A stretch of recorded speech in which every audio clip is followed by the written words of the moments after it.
以下咧呢個幻燈片咧係會幫助到，如果係有啲朋友想自己去入口一隻遊艇喺外國入去香港，例如可以好似喺美國去香港咁講啦嚇。咁咧就喺買一隻船之前咧，其實尤其是喺外國買咧，你哋會有好多嘅疑問嘅，例如我買一隻船係咪真係咁值錢啊？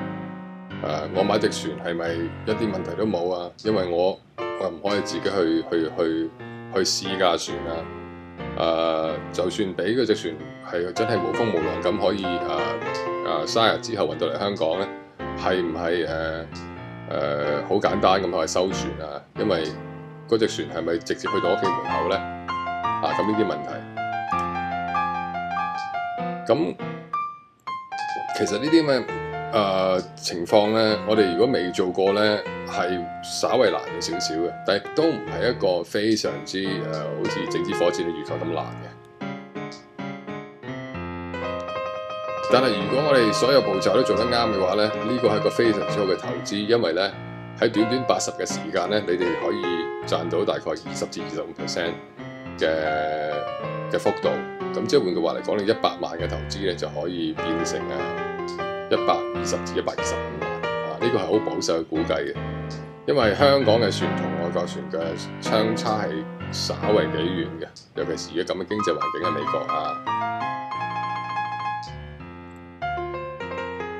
咁我就分咗4個步驟啦，大嘅步驟啦，運船嘅步驟。咁首先我哋睇一睇咧，第一，咁我哋做啲咩咧？咁第一梗係要知道我哋嘅船值唔值錢啦。咁經過咩途徑可以知道咧？可以同啲朋友傾下，玩開船嘅朋友啊，可以而家科技咁先進，我覺得去啲網頁去睇下隻船係咪真係值咩價錢，去比較下。咁亦都有一個好嘅方法就係去啲遊艇會咧，去嗰啲告示牌咧，因為好多時都有啲船賣嘅，咁睇下嗰啲船值幾多錢咧，咁知道香港而家嘅價錢。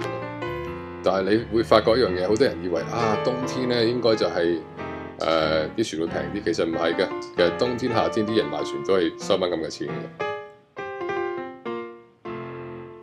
咁跟住啦，第2步啦，就係你要決定你係咪自己做咧？如果你唔係自己做，咁你可以咧請一個顧問啊，一個 agent 去幫你去做晒成件事。咁點解話有啲人有時間可以自己做，如果冇時間最好係請個人做咧？因為咧，我哋配合美國嘅時間，因為所有嗰啲美國嘅 surveyor 嘅測量師啊，賣船俾嘅 sales reps 運船船運航運公司同埋你隻船嘅維修諸如此類㗎，或者係咁做個 service 咁做 service 平啲，咁都要根據美國嘅時間去同佢哋溝通嘅。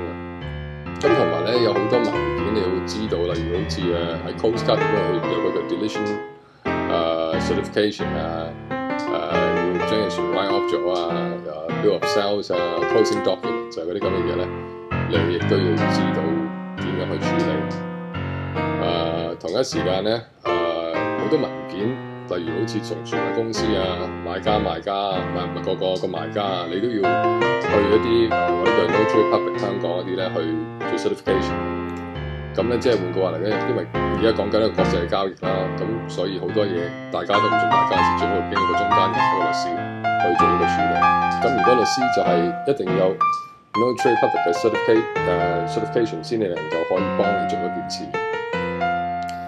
咁喺 contract 咧，尤其是咧嗰個航運嗰類 contract 咧比較上麻煩嘅，因為好多嗰啲小節咧好少接觸到。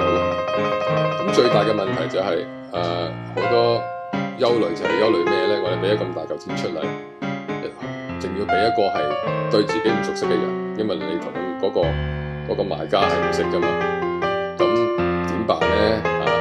而家講緊買一架船普通都100萬啦，係咪？好，咁嗰啲買賣嗰邊搞掂咗啦，咁下一步我哋做啲咩咧？就係隻船如果嚟到，咁我哋點咧？呢隻船我啱講咗啦，唔係去到你屋企門口嘅，嗰隻船咧係運到香港嘅碼頭。咁去碼頭我哋點樣去攞隻船咧？咁首先我攞個提單咧，個 delivery order 咧，個 DO 啦嚇。咁跟住隻船唔可以搭車，咁亦都冇可能即刻揸翻屋企，因為嗰隻船唔好賣嘅。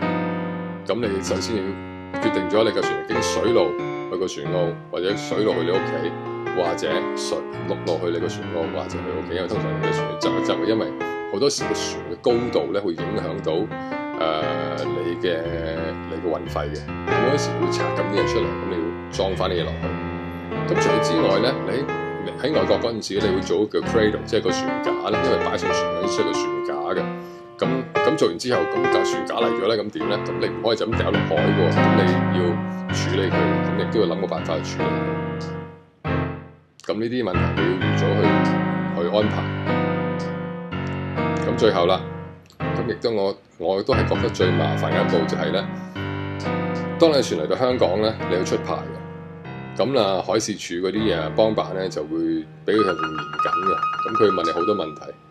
咁首先你有個船嘅保險啦，呢個唔係太大嘅問題，亦都唔係太過貴。咁海事處嘅嗰啲幫辦會問你問題，例如叫船嘅 dimension 啊，嘅船幾闊幾長，唔係話你講幾多佢就會信幾多。你係需要係有證據嘅，例如個 engine number 喺邊度，點解你攞個 engine number，個 engine 有幾大有幾多匹馬力，有幾多 kilowatt， 你都要係有晒呢啲所有嘅資料。去同佢哋傾，先至佢會俾佢問你好多問題，每一次都有更加多嘅問題，唔係等於買一個嗰啲行車證咁簡單嘅，所以你要預先準備好晒所有嘅文件，去，如果唔係你就會行好多次，同埋係一個幾麻煩嘅程序。